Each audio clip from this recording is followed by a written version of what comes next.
ओम श्री गुरुवे नमः। मर्यादा पुरुष के जीवन से कुछ सीखे हम। बुराई पर अच्छाई की विजय का प्रतीक विजयदशमी का पर्व भगवान श्री राम के विजयोत्सव के रूप में हर वर्ष मनाया जाता है। इस दिन रामलीला के माध्यम से उन घटनाक्रमों का स्मरण किया जाता है जो राम रावण युद्ध से संबंध रखते हैं। मर्यादा पुरुषोत्तम श्री राम के मर्यादित जीवन को लोग आज भी आदर्श मानते हैं और रामायण, रामचरितमानस आदि के माध्यम से उसे स्मरण करते रहते हैं। राम रावण युद्ध से यह संदेश लिया जाता है कि धर्म की निश्चित रूप से विजय होगी और अधर्म इसके समक्ष पराजित होगा। सदियों पुरानी राम कथा आज भी हमें मर्यादा पुरुषोत्तम श्री राम के पुरुषार्थ का स्मरण कराती है। उनके इसी पुरुषार्थ के कारण भारतीय संस्कृति सामाजिक व धार्मिक रूप से अक्षुण्ण बनी रह सकी और इस संस्कृति को नुकसान पहुंचाने वाले असुरों व राक्षसों का समूल विध्वंस हुआ।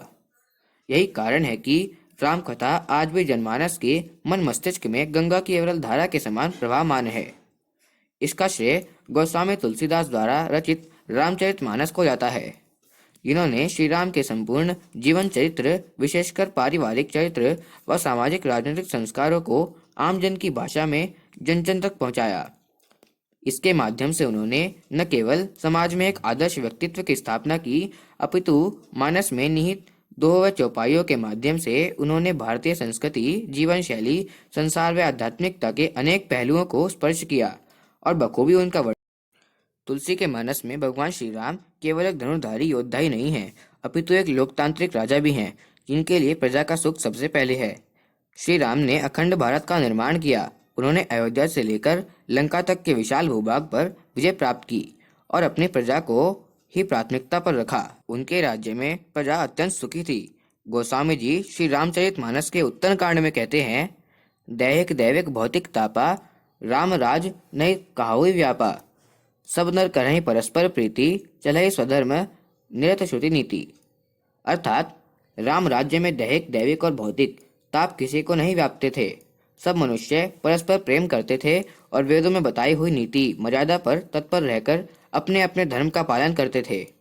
राम राज्य में केवल मनुष्य ही मर्यादित नहीं थे, अपितु प्रकृति भी संतुलित व मर्यादित थी। गोस्वामी जी कहते हैं कि विदुमहि पूर मयुखनी रवि, तब जेतनि काज, मांगे बारी देहि जल, रामचंद्र के काज। अर्थात श्री रामचंद्र जी के राज्य में चंद्रमा अपनी अमृतमय किरणों से पृथ्वी को पूर्ण कर देते हैं। सूर्य उतना ही तपते हैं जितने की आवश्यकता होती है और मेघ मांगने से जब जहाँ जितना चाहिए उतना ही जल देते हैं। राम कथा में भगवान श्री राम कई चुनौतीपूर्ण परिस्थितियों का सामना करते हैं और जैसे युवराज घोषित करने के बाद राज तिलक के निर्णय के बावजूद वन गमन की विषम स्थिति उनके समक्ष आती है और वे पिता के वचन का मान रखते हुए उनकी आज्ञा को प्राथमिकता देते हुए पारिवारिक मूल्यों को स्थापित करते हैं। इस घटनाक्रम के हजारों साल के बाद भी पारिवारिक मूल्यों को प्रतिस्थापित करने का यही मानक आज भी हमारे समक्ष। भगवान श्री राम का वनवास कोई सरल व सहज घटना नहीं थी। यह अत्यंत कष्टपूर्ण यात्रा थी। ऐसी यात्रा में जब उनकी धर्मपत्नी सीता उनके साथ चलने का आग्रह करती हैं तो उन्हें समझाते हुए कहते हैं, ज्यों हट करहु प्रेम बस बामा, तो तुम दुखु पाऊ परिणामा, काननु कटिल भयंकर भारी, घोर धामो हिम बारी बयारी। अर्थात हे वामा, यदि प्रेमवश हट करोगी तो तुम परिणाम में दुख पाओगी। वन बड़ा कठिन, क्लेशदायक है और भयानक है। वहाँ के धूप, जाड़ा और वर्षा और हवा सभी बड़े भयानक हैं। भूमि शयन बलकल बसन, असनु कंद फल फूल, ते की सदा सब दिन मिलही, सुबह समय अनुकूल। जमीन पर सोना, पेड़ों की छाल के वस्त्र पहनना और कंदमूल फल का भोजन करना होगा, और वे भी क्या सदा सब दिन मिलेंगे। सब कुछ अपने समय के अनुकूल ही मिलेगा।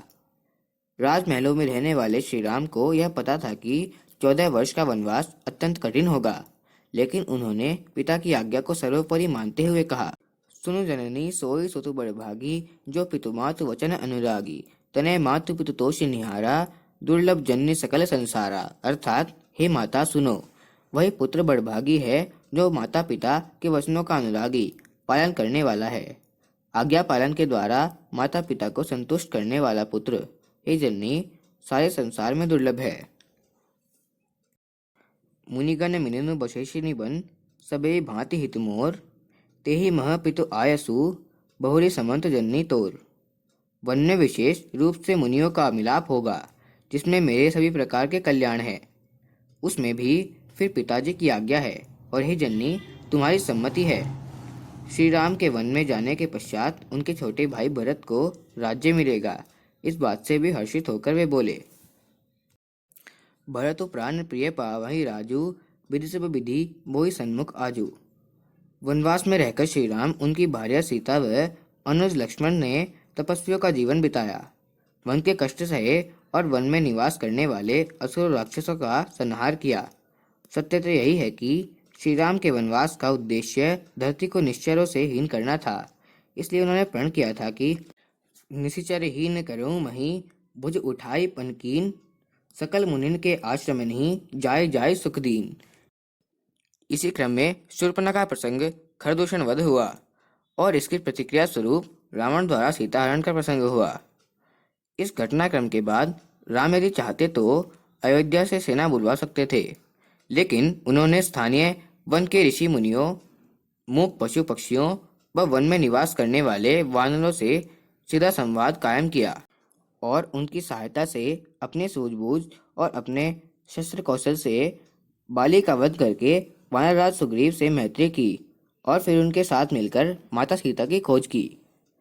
माता सीता का पता चलते ही समुद्र पार स्थित लंका तक पहुंचने के लिए उन्होंने सामूहिक पुरुषार्थ द्वारा समुद्र पर राम सेतु का निर्माण किया, और समुद्र पार करके लंका जाकर असुरों के विरुद्ध युद्ध का शंखनाद कर दिया। देखते देखते रावण की अजय पराक्रमी असुर सेना, जिससे देवता भी भयभीत होते थे, उसका अंत होता गया। फिर अंत में राम रावण युद्ध हुआ, जिसमें अधर्मी रावण का अंत हुआ। रावण का वध करने के उपरांत भगवान श्री राम ने लंका का राजपाट उनके कनिष्ठ भ्राता विभीषण को सौंपकर आर्य संस्कृति का श्रेष्ठ उदाहरण प्रस्तुत किया। इस प्रकार श्री राम ने लंका में भी अधर्म के स्थान पर धर्म, आर्य संस्कृति की स्थापना कर दी, और 14 वर्षों के उपरांत अयोध्या में भी संस्कृति निष्ठ साम्राज्य की स्थापना की। त्रेतायुग के राजा राम आज भी लोगों के दिलों में अपना साम्राज्य बसाए हुए हैं। लोग उन्हें पूजते हैं और उनके ही जैसे आदर्श राम राज्य की कल्पना करते हैं, लेकिन यह मूर्त रूप में भी तभी संभव है जब राम का आदर्शपूर्ण जीवन सभी का आदर्श बने और सभी उनके श्रेष्ठ गुणों को आत्मसात करने का प्रयास करें। इस विजयदशमी पर्व पर इसी संकल्प को लेने की आवश्यकता है। अखंड ज्योति, अक्टूबर 2018, पृष्ठ 13। धन्यवाद। ओम शांति। अगर आपको वीडियो अच्छी लगी हो तो वीडियो को लाइक और चैनल को सब्सक्राइब करें।